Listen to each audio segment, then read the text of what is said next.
maybe tuko pale manyumbani. Ongeza tu volume, nakuomba ongeza volume. Jirani apate shida full dose. Ndio mamba tu anaibuka. At the same time tutakwenda kwa kasatu tukiwa pale barabarani aisee. Wanzewe kula burdan after burdan after burdan, at the same time manzee kuwa makini.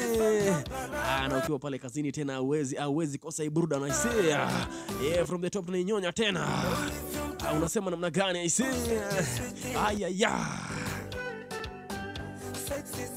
Manze ilianza Januari. Na sasa tuko mwezi wa Novemba manze, Mungu si anasaidia. Kila mtu aseme Mungu anasaidia isi.